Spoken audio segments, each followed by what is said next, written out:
Good morning student, myself Shweta Shrivastava from Crosthwaite girls college. बच्चों, आज हम आपको इकोनॉमिक्स में कैरेक्टरिस्टिक्स और एलिमेंट्स ऑफ अ मार्केट के बारे में बताएंगे। The following are the main elements और characteristics of a market. First, an area.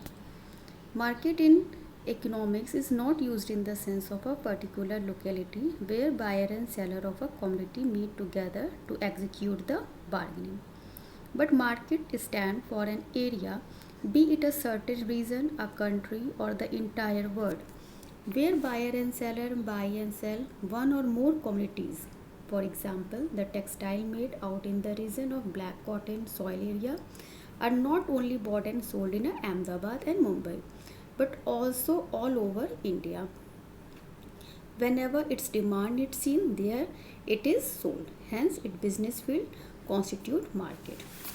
An area economics में मार्केट की मीनिंग पर्टिकुलर एरिया से नहीं होती है जहां बायर और सेलर इकट्ठा होते हैं और किसी भी कमोडिटी को परचेज करने के लिए बार्गेनिंग करते हैं, बल्कि इकोनॉमिक्स में मार्केट का मतलब होता है एक सर्टेन रीजन, कंट्री या वर्ड से है जहां बायर एंड सेलर एक या एक से अधिक कमोडिटीज़ को बाय और सेल करते हैं। एग्जाम्पल में आप देखिए, यदि हमें कॉटन अहमदाबाद और मुंबई में पैदा किया जाता है, प्रोड्यूस किया जाता है, लेकिन उसकी जो मार्केट होती है या उसकी जो डिमांड होती है वो ऑल ओवर इंडिया होती है और ऑल ओवर इंडिया में उसे हम सेल करते हैं। सेकेंड है one commodities. A variety of commodities like rice, wheat, sugar, cotton, gold, fruits, etc. are bought and sold in a market. This is what ordinarily the word market stand for. But in economics, market stand for the sale and purchase of one commodity alone.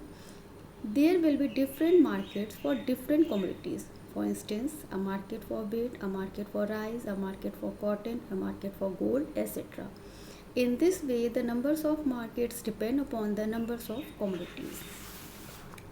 Market में varieties of commodities जैसे rice, sugar, cotton, gold etcetera खरीदे और बेचे जाते हैं, लेकिन economics में market एक निश्चित वस्तु को ही खरीदा या बेचा जाता है और डिफरेंट कमोडिटीज़ की डिफरेंट मार्केट होती है। एग्जाम्पल, चावल की अलग मार्केट होगी, गोल्ड की मार्केट अलग होगी। इस तरीके एक निश्चित जगह पे एक से अधिक वस्तु की अलग अलग मार्केट इकोनॉमिक्स में कहीं होती है। Presence of buyer and seller. Yet another essential requirement of a market is the presence of buyer and seller. If any one of the party is absent in the market, exchange process will not take place. When we talk of presence of buyer and seller, it does not mean face-to-face presence of buyer and sellers, but there should be buyer and sellers who are in touch with or in close communication with each other through middleman, post, telegraph or any other mode of communication. इसकी third characteristics है presence of buyer and seller. Market की essential requirement buyer और seller का present होना होता है। यदि एक भी पार्टी एब्सेंट होगी तो मार्केट पूरी नहीं मानी जाएगी, बट बायर और सेलर को फेस टू फेस प्रेजेंट होने की ज़रूरत नहीं होती है। ये सिर्फ एक दूसरे के टच में हो, चाहे मिडलमैन के थ्रू हो, चाहे टेलीग्राफ के थ्रू हो या किसी भी कम्युनिकेशन मोड से ये एक दूसरे के साथ जुड़े हो। Same price for the same commodity. Under perfect competition, a uniform price policy is follow in the market. Market for one commodity sold at different places follow the dictum one commodity one price, but it may also be noted that same commodities selling at different places can show little difference in prices.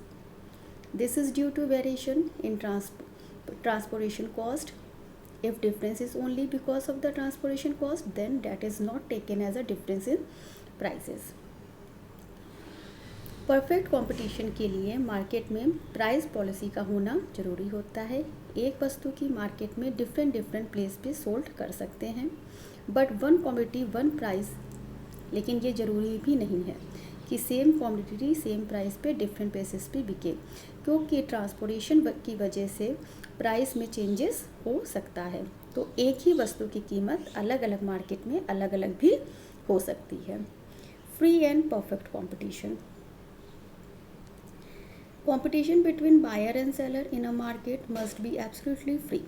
They should be absolutely free to buy from or sell to anyone of their choice.